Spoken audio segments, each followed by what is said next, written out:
अस्सलाम वालेकुम दोस्तों, मैं आपको परफेक्ट वेब सॉल्यूशंस की तरफ से रिएक्ट जेएस की इस वीडियो ट्यूटोरियल सीरीज़ के पार्ट 4 में खुशामदीद कहता हूं। दोस्तों, मेरा नाम इमरान कासिम है और आज के इस वीडियो ट्यूटोरियल में हम रिएक्ट जेएस की एक और हुक के बारे में सीखेंगे जो है यूज़ कॉन्टेक्स्ट हुक। हम देखेंगे कि ये हुक क्या काम करती है, इसकी मदद से हम क्या कुछ कर सकते हैं और थोड़ा सा इंट्रोडक्शन हम कॉन्टेक्स्ट एपीआईज़ का भी देखेंगे कि ये कॉन्टेक्स्ट एपीआईज़ क्या चीज़ है और क्यों इसको इंट्रोड्यूस करवाया गया रिएक्ट जेएस के अंदर। तो मैं उम्मीद करता हूं कि आप मेरे इस वीडियो ट्यूटोरियल को एंड तक देखेंगे और इसको लाइक भी करेंगे। इसके अलावा अगर आप हमारे इस चैनल परफेक्ट वेब सॉल्यूशंस पर न्यू हैं तो इसको सब्सक्राइब करते हुए बेल की आइकन को प्रेस करते हुए ऑल नोटिफिकेशंस को ऑन कर लीजिएगा ताकि आने वाले वीडियो ट्यूटोरियल्स की नोटिफिकेशंस आपको मिलती रहें और आप उनसे अप टू डेट रह सकें। Thank you very much. तो चलिए शुरू करते हैं आज के इस रिएक्ट जेएस के वीडियो ट्यूटोरियल को और सीखते हैं यूज़ कॉन्टेक्स्ट और कॉन्टेक्स्ट एपीआईज़ के बारे में। तो कॉन्टेक्स्ट एपीआई या यूज़ कॉन्टेक्स्ट हुक को समझने से पहले जो चीज़ बहुत इम्पॉर्टेंट है वो ये है कि आपको पता होना चाहिए कि किस तरीके से हम डाटा को कंपोनेंट्स के दरमियान शेयर कर सकते हैं, कैसे हम पेरेंट से चाइल्ड को डाटा सेंड कर सकते हैं और चाइल्ड अगर कोई डाटा रिटर्न करना चाहे पेरेंट को तो वो किस तरीके से करता है। तो इसके लिए एक ही कॉन्सेप्ट है प्रॉप्स का। अगर आपको प्रॉप्स का कॉन्सेप्ट अच्छे तरीके से समझ है कि किस तरीके से काम करता है तो देन आपके लिए कॉन्टेक्स्ट एपीआई और यूज़ कॉन्टेक्स्ट को समझना ज़्यादा मुश्किल नहीं होगा। लेकिन अगर आपको प्रॉप्स के बारे में कन्फ्यूजन है या कोई प्रॉब्लम है तो मैं इसके लिए सबसे पहले रिकमेंड करूंगा कि आप मेरी रिएक्ट जेएस की जो 2018 की सीरीज़ है उसमें जाकर प्रॉप्स का जो टॉपिक है उसको ट्यूटोरियल को एक दफ़ा ज़रूर देख लें और अगर आपको उसकी समझ ना लगे तो उसी वीडियो के कमेंट सेक्शन में एज अ न्यू कमेंट आप मुझसे पूछ लीजिएगा। I will try my best कि मैं आपको एज सुन एज पॉसिबल उसका ही रिप्लाई कर सकूं। और बेटर है कि अगर आप अपना कोड gist.github.com पर मुझे शेयर कर दें ताकि मैं उसको देख भी सकूं कि आप क्या करना चाह रहे हो और आप क्या लिख रहे हो और एक्चुअली में हो क्या रहा है।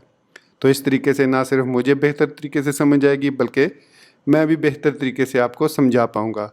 तो ये थोड़ा सा इंट्रोडक्शन था कॉन्टेक्स्ट एपीआई या यूज़ कॉन्टेक्स्ट हुक को समझाने से पहले। तो सबसे पहले हम ये जानते हैं कि कॉन्टेक्स्ट एपीआई क्या चीज़ है।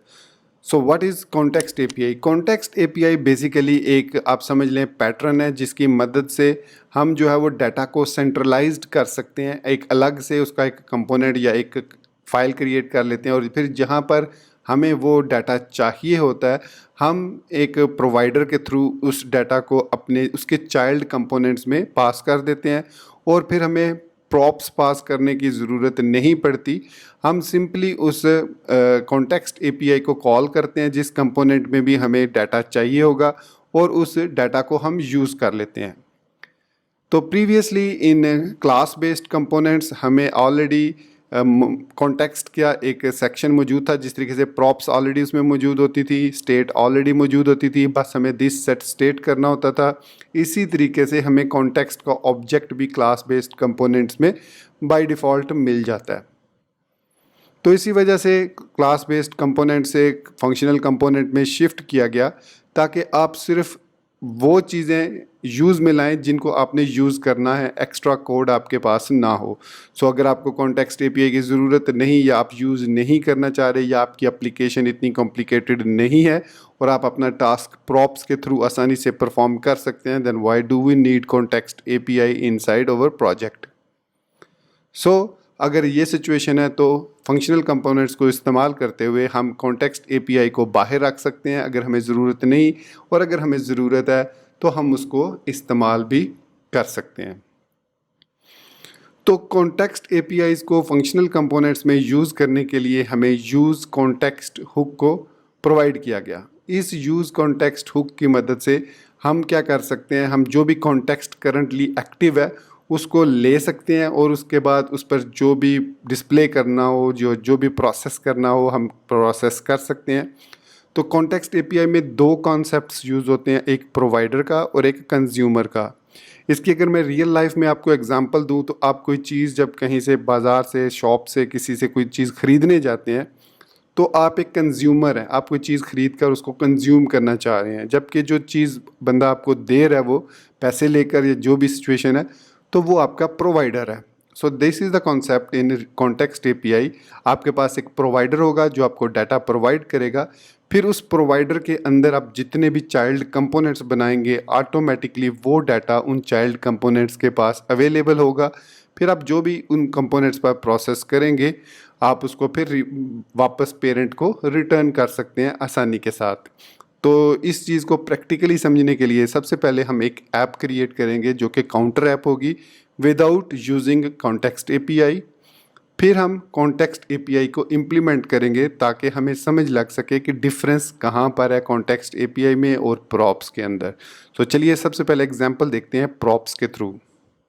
तो मैं इस वक्त यहाँ पर VS कोड के अंदर मौजूद हूँ और यहाँ पर SRC के फ़ोल्डर में, कंपोनेंट्स के फ़ोल्डर में ऑलरेडी हमने स्टेट और इफ़ेक्ट हुक के बारे में सीख लिया था। तो आज हम बात करने जा रहे हैं कॉन्टेक्स्ट एपीआई के बारे में, लेकिन उससे पहले हमें समझना है कि बग़ैर कॉन्टेक्स्ट एपीआई के हम अगर कोई चीज़ अचीव करना चाहें तो किस तरीके से कर सकते हैं।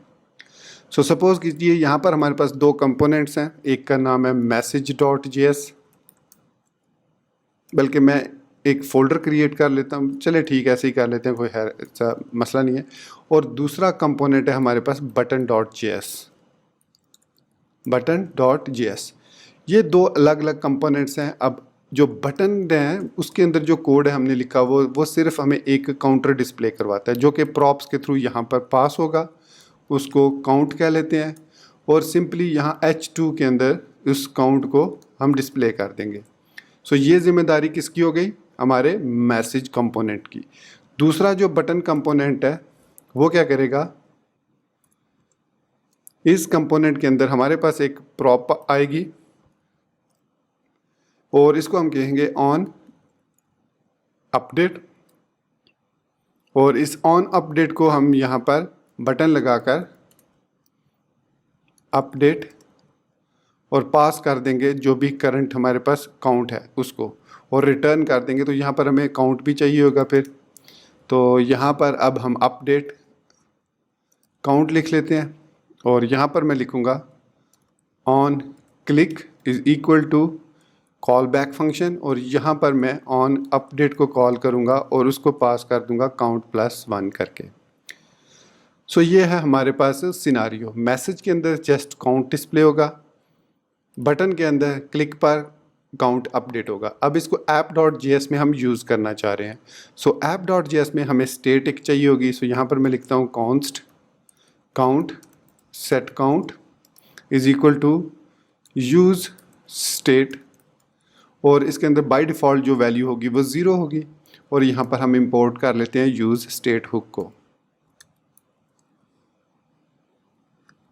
फंक्शन को बेसिकली। ओके, तो ये हमारे पास काउंट आ गया। अब यहाँ पर मैं इस कोड को, बल्कि इस सारे कोड को मैं यहाँ से ख़त्म करता हूँ और यहाँ पर एक डिव लगा लेते हैं, और इस डिव के अंदर मैं सबसे पहले कॉल करता हूँ मैसेज को, और मैसेज को हम काउंट प्रॉपर्टी पास करेंगे और सिंपली काउंट इसको पास कर देंगे जो हमारे पास करंट ऑब्जेक्ट की स्टेट है। तो यहाँ पर मैं क्या कर रहा हूँ, इस मैसेज कंपोनेंट को काउंट की प्रॉपर्टी पास कर रहा हूँ, और उस काउंट की प्रॉपर्टी के अंदर ये वाली काउंट की स्टेट जो भी करंट स्टेट होगी वो पास हो जाएगी। उसके बाद दूसरा है हमारे पास बटन कंपोनेंट। अब इसको इंपोर्ट भी करना है अभी हमने बटन।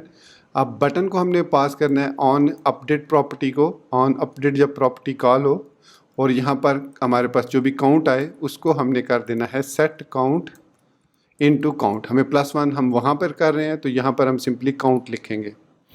तो इसके बाद हम इंपोर्ट करेंगे सबसे पहले मैसेज को फ्रॉम ./components/message। उसके बाद हम इंपोर्ट करेंगे बटन को, सो फ्रॉम ./component/button। तो हमारा जो टास्क है वो, यहाँ पर मैंने स्पेलिंग कोई मिस्टेक तो नहीं की क्योंकि ये इसको क्लोज़ नहीं कर रहा, हाँ सॉरी, यहाँ पर मैंने इसको क्लोज़ नहीं किया। तो अब हमारा ये कोड वर्किंग में है। सो काउंट मैसेज डिस्प्ले करेगा और ये बटन उसको अपडेट करेगा। तो चलिए स्क्रीन की तरफ चलते हैं। तो यहाँ पर इसको रीलोड करते हैं एक दफ़ा। तो ये देखिए हमारे पास यहाँ पर 0 आ गया और यहाँ पर अपडेट काउंट। मैं थोड़ा सा जूम इन कर लूँ अगर, हाँ अब ठीक है। सो अब मैं अपडेट काउंट पे क्लिक करूँगा तो ये काउंट अपडेट होना चाहिए था, तो लेकिन अपडेट हुआ नहीं, शायद मैंने मिस्टेक की होगी यहाँ पर। ऑन अपडेट ठीक है, और ऑन अपडेट काउंट +1, और यहाँ पर हमारे पास काउंट आ रहा है। सो मैसेज में हमारे पास यहाँ पर काउंट है, और app.js में यहाँ पर जब काउंट पास होगा तो हम सेट कर देंगे काउंट को। सो यहाँ पर नम कह लेते हैं, शायद इस नंबर की वजह से ये इसने प्रॉब्लम की है, तो इसको नम कह लेते हैं। रिटर्न तो मैंने लगाया हुआ है सब जगह पर, रिटर्न लगा हुआ है यहाँ पर भी और यहाँ पर भी रिटर्न। अच्छा यहाँ पर डिव की हमें ज़रूरत नहीं है, हम सिंपल H2 में भी इसको डिस्प्ले करवा सकते हैं क्योंकि एक ही टेक्स्ट है। इसी तरीके से यहाँ पे सिर्फ एक ही बटन है, नथिंग एल्स, तो इसको भी इस तरीके से लिख देते हैं। सो इसको सॉरी मैंने काउंट पास नहीं किया था जिस वजह से ये प्रॉब्लम आ रही थी, तो इसको भी मुझे काउंट पास करना होगा। So count is equal to count इस तरीके से, तो जिस वजह से वो एरर आ रहा था क्योंकि यहाँ पर जो बटन था उसको मुझे काउंट और ऑन अपडेट दोनों पास करने थे।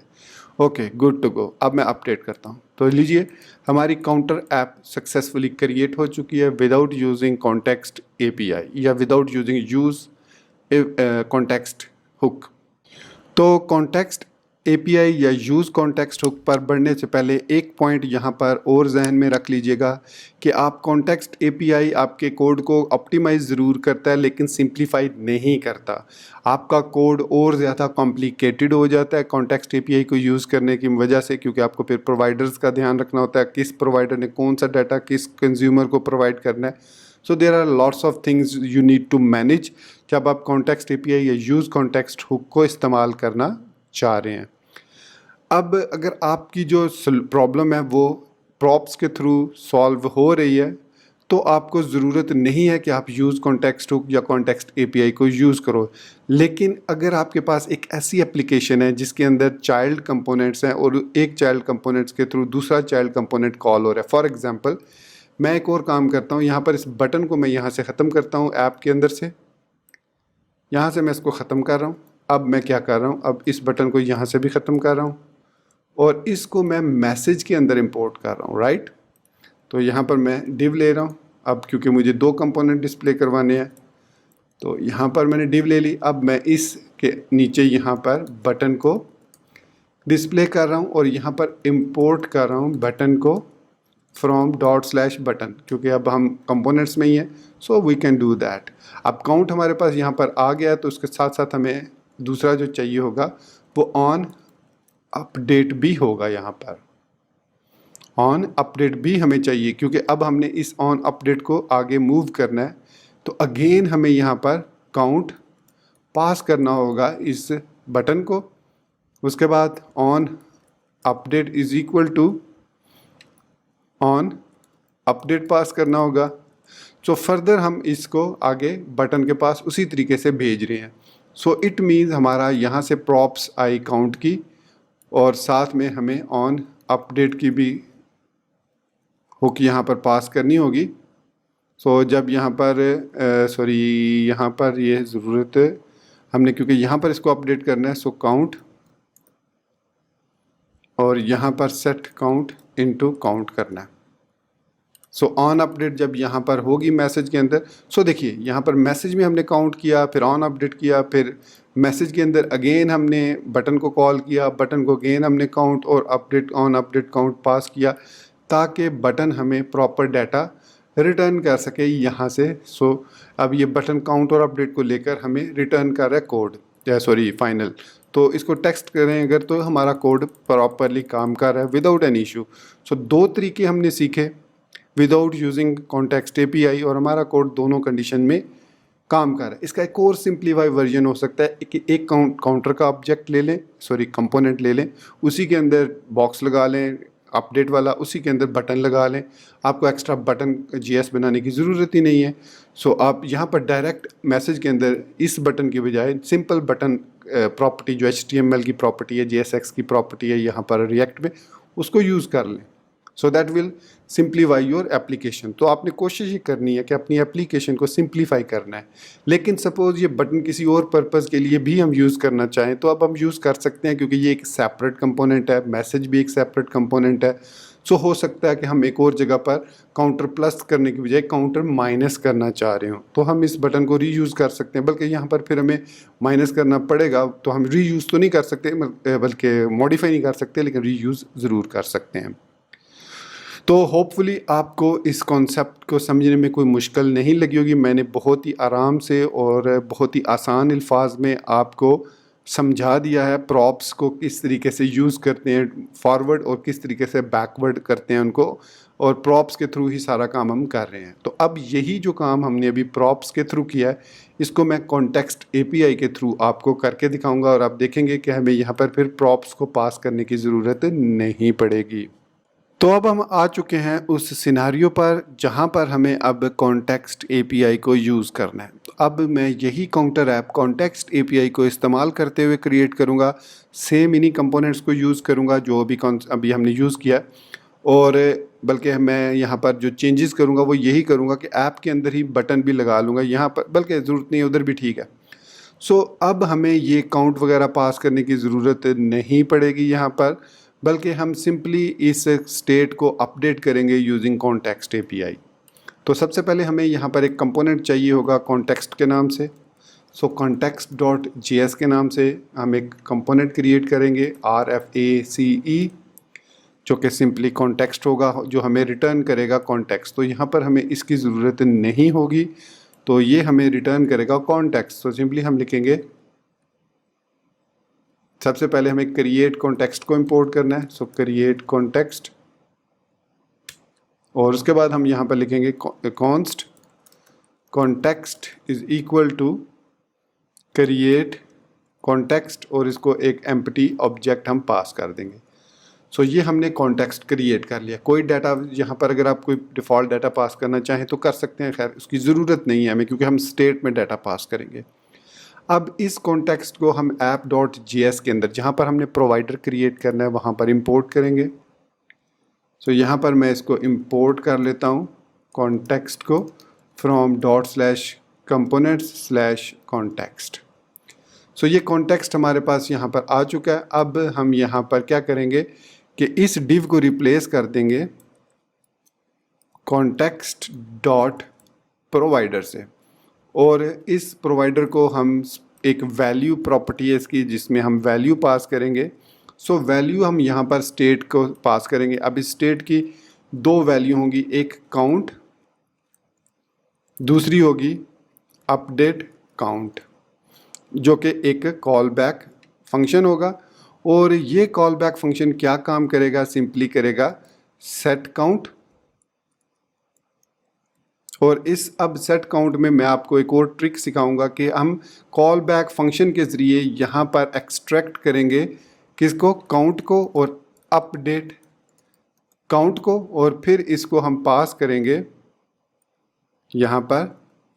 और सबसे पहला हमने काम क्या करना है, यहाँ पर इसको इस तरीके से लिखेंगे, और यहाँ हम लिखेंगे रिटर्न, और रिटर्न में हम सिंपली काउंट में जो भी हमारे पास वैल्यू आएगी उसमें +1 कर देंगे, काउंट +1 कर देंगे, और उसके बाद दूसरी जो चीज़ होगी इसमें update count colon update count pass कर देंगे। तो ये हमारे पास काउंट का वेरिएबल है जिसमें बाय डिफ़ॉल्ट हमारे पास 0 होगा, और ये अपडेट काउंट है, बल्कि इसमें हम 1 भी रख सकते हैं, बाय डिफ़ॉल्ट 1 होगा। और ये हमारे पास अपडेट काउंट का कॉल बैक फंक्शन है। अब ये कॉल बैक फंक्शन हम कंपोनेंट्स के अंदर, चाइल्ड कंपोनेंट्स के अंदर यूज़ करेंगे, और ये ऑटोमेटिकली इस कंपोनेंट को अपडेट करेगा, और हमारे पास यहाँ पर स्टेट जो है वो चेंज हो जाएगी। तो अब हमें यहाँ पर मैसेज के अंदर देखिए प्रॉपर्टीज़ पास करने की बिल्कुल भी ज़रूरत नहीं है, और यहाँ पर प्रोवाइडर के अंदर हम स्टेट इस तरीके से डॉट काउंट भी पास कर देते हैं, हम स्टेट पूरी पास कर देते हैं यहाँ पर। तो हमने state as a value pass कर दिया इसको। तो इससे क्या होगा कि अब हम इस कंपोनेंट के अंदर, स्टेट के अंदर जो भी वैल्यू है वो हमारी पास हो जाएगी, बाकी भी जहाँ जहाँ पर हम इसको कॉन्टेक्स्ट एपीआई जो इसके अंदर हमारे पास कंपोनेंट है उनको भी, और आगे फर्दर इस कंपोनेंट के आगे जो चाइल्ड कंपोनेंट होंगे। सो यहाँ पर मैसेज में आते हैं हम। मैसेज के अंदर अब हमें प्रॉपर्टीज़ की ज़रूरत नहीं पड़ेगी, और यहाँ पर हम इंपोर्ट करेंगे सिंपली कॉन्टेक्स्ट को। सो कॉन्टेक्स्ट, अब हम चूँकि कंपोनेंट के अंदर हैं तो सिंपली हम कॉन्टेक्स्ट को ./context को इंपोर्ट फ्रॉम ./context, और उसके बाद अब यहाँ पर हम यूज़ करेंगे यूज़ कॉन्टेक्स्ट हुक को। तो ये है हमारे पास यूज़ कॉन्टेक्स्ट हुक। इसके बाद यहाँ पर हम वेरिएबल लेंगे एक और उसके अंदर एक्सट्रैक्ट करेंगे दोनों ऑब्जेक्ट्स को, पहला काउंट, दूसरा ऑन अपडेट। तो ये दोनों जो है ये हम यहाँ पर पास कर रहे हैं। देखिए ये हमारे पास एक सिंगल ऑब्जेक्ट है। अब आप इसको arrays of object, object of object बना सकते हैं, जितना कॉम्प्लिकेटेड करना चाहें आप कर सकते हैं। सो यहाँ पर काउंट और इसके बाद हम लिखेंगे यूज़ कॉन्टेक्स्ट और इसको कॉन्टेक्स्ट पास कर देंगे। Simple is that. अब ये हमने पास किया तो यहाँ पर भी हमें अब इसको पास करने की ज़रूरत नहीं है यहाँ पर इस बटन को। और अगर हमें ऑन अपडेट यहाँ पर यूज़ नहीं करना तो हम सिर्फ काउंट को भी एक्सट्रैक्ट कर सकते हैं यहाँ पर इस तरीके से, और यहाँ पर हमारे पास काउंट के अंदर वैल्यू आ जाएगी। अब मैं यहाँ पर ब्राउज़र में अगर देखूँ तो कह रहा है state is not defined, search for the keyword on app.js line number 19, sorry my mistake, ये हमारे पास सेट स्टेट है। सेट स्टेट इस तरीके से हमने इसको ले लिया। आखिर मैंने काउंट रखा था, आप इसको स्टेट भी रख सकते हैं, it is all up to you. State और सेट स्टेट, अपडेट काउंट है या अपडेट हम इसको स्टेट कह लेते हैं, और अपडेट स्टेट, और यहाँ पर भी स्टेट होगी और स्टेट +1 होगा, और अपडेट स्टेट को हम अपडेट स्टेट पास कर देंगे फंक्शन।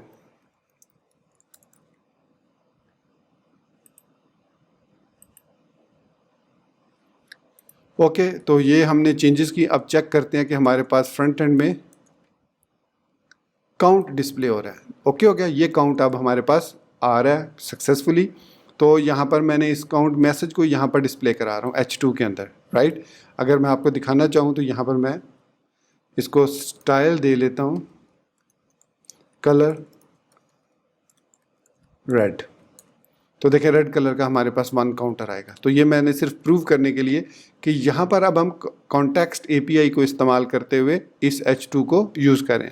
अब इसी तरीके से बटन के अंदर हमें पास करने की ज़रूरत नहीं है वैल्यू। हम बटन में आएंगे और अगेन यहाँ पर इंपोर्ट करेंगे कॉन्टेक्स्ट को फ्रॉम फ्रॉम के स्पेलिंग गलत ./context। अब हमें यहाँ पर प्रॉप्स की ज़रूरत नहीं है। हम सिंपली करेंगे const state comma update state, दोनों हमें चाहिए, is equal to use context, और यहाँ पर हम इसको पास कर देंगे कॉन्टेक्स्ट, जो भी कॉन्टेक्स्ट होगा, और यहाँ पर हम यूज़ कॉन्टेक्स्ट कर लेंगे। सो अब इसमें स्टेट भी आ गया और यहाँ पर हमें स्टेट +1 करना है। सो ऑन अपडेट स्टेट +1 हम यहाँ पर करेंगे। ऑन क्लिक पर सेव किया, वापस ब्राउज़र में आते हैं तो कह रहे हैं on update is not okay. ये ऑन अपडेट नहीं है, बेसिकली अपडेट स्टेट है, अपडेट स्टेट, सॉरी, क्योंकि यहाँ पर अपडेट स्टेट लिखा है तो ये अपडेट स्टेट ही है ऑन। ओके, तो देखिए अब हमारे पास जो एप्लीकेशन है वो विदाउट यूजिंग प्रॉप्स कंप्लीट हो चुकी है। अब मैं अपडेट पे क्लिक करता हूँ तो इसको काउंट को अपडेट करना चाहिए। सो ये स्टेट +1 इसको पास कर रहा है, तो यहाँ से स्टेट हमारे पास आ रही है मैसेज के अंदर, और मैसेज के अंदर यहाँ पर ये सॉरी मैसेज के अंदर तो नहीं आएगी, ये डायरेक्ट यहाँ पर आएगी ऐप के अंदर, क्योंकि बटन से डायरेक्ट यहाँ पर है अपडेट स्टेट, और यहाँ पर मैंने इसको कॉल करना है। हाँ ठीक है, तो यहाँ पर मैंने अपडेट नहीं किया स्टेट को, state is equal to state +1 मैंने किया एक, और इसमें कॉल बैक फंक्शन हमने यूज़ किया स्टेट, और इसके बाद हमने अपडेट स्टेट को वापस पास कर दिया उसी सेट स्टेट को। ओके, सेट स्टेट यहाँ पर है और हमारे पास अपडेट स्टेट है, ठीक है, और स्टेट और अपडेट स्टेट यहाँ पर आ रहे हैं हमारे पास, और ये रिटर्न कर रहे हैं हमें स्टेट +1। तो ये तो ठीक है, इसमें तो कोई इशू नहीं है। सो मैसेज में कोई चीज़ हमें पास करने की ज़रूरत नहीं है। सो इसको चेक करते हैं कंसोल में कि कहाँ पर इशू आ रहा है। इशू होना नहीं चाहिए था, तो लेट्स सी। अगर कुछ हुआ एरर तो कंसोल में होगा। So React is defined but never viewed, no user। Line number 18 context.js। context.js में हम यूज़ नहीं कर रहे इसको, ओके, हमें ज़रूरत भी नहीं है इसकी। सो ये रिएक्ट का कंपोनेंट भी नहीं है। सो इसको हम यहाँ पर app.js में जो हमने फंक्शन क्रिएट किया ये वाला अपडेट स्टेट, और यहाँ से लेकर यहाँ तक इसको मैं इस तरीके से पास करता हूँ। अब इसमें कोई एरर तो नहीं है? हाँ, यहाँ पर एरर है। अब ठीक है, अब एरर ख़त्म हो गया। लेकिन स्टेट, यहाँ पर स्टेट में जो भी वैल्यू है उसमें +1 यहाँ पर भी मैं कर रहा हूँ। वाई? जबकि मैं बटन से इसको पास तो कर रहा हूँ स्टेट। तो इट मीन्स यहाँ पर हमारे पास एक वैल्यू आएगी काउंट की, तो उस काउंट को यहाँ पर हम सेट कर देंगे। यहाँ पर जो भी वैल्यू आएगी हम ले लेंगे वैल्यू को और सेट स्टेट कर देंगे अपडेट काउंट को। सो यहाँ पर अब ये क्यों नहीं डिस्प्ले कर रहा है, इसको चेक कर लेते हैं। कंसोल डॉट लॉग करेंगे हम स्टेट को। हाँ, state dot count I think, नहीं स्टेट डॉट काउंट है, यस स्टेट डॉट काउंट है, स्टेट नहीं है। तो स्टेट डॉट काउंट है, ये स्टेट डॉट, बल्कि ये इसके अंदर काउंट है, स्टेट नहीं है, ये काउंट है। क्योंकि यहाँ पर स्टेट के अंदर हमने पहला वेरिएबल जो लिया है काउंट है और दूसरा वेरिएबल अपडेट स्टेट है। सो काउंट में हमने ये वाला काउंट वेरिएबल ले लेंगे। So this time I think अब ये कह रहा है कि जी children attribute if this is expected cast the value to a string.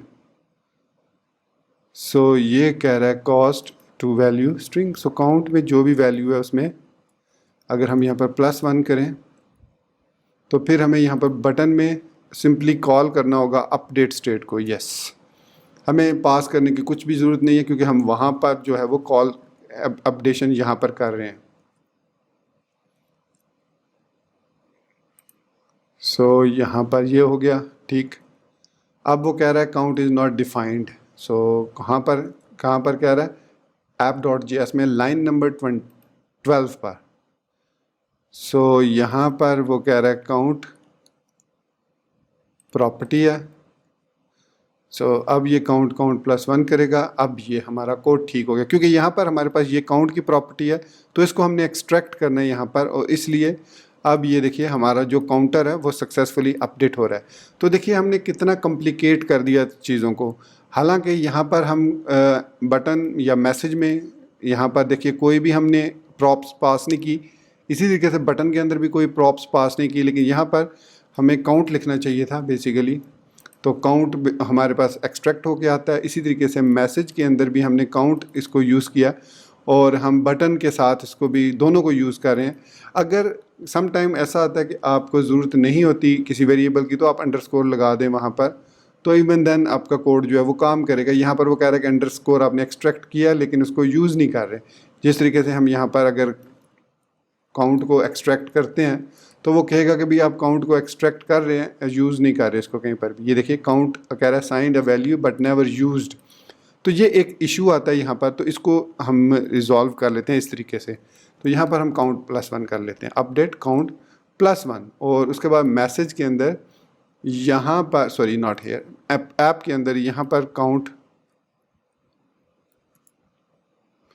पास कर देते हैं और यहाँ पर हम इसको simply I think simply count लिख सकते हैं ताकि ये ऑटोमेटिकली इसको काउंट काउंट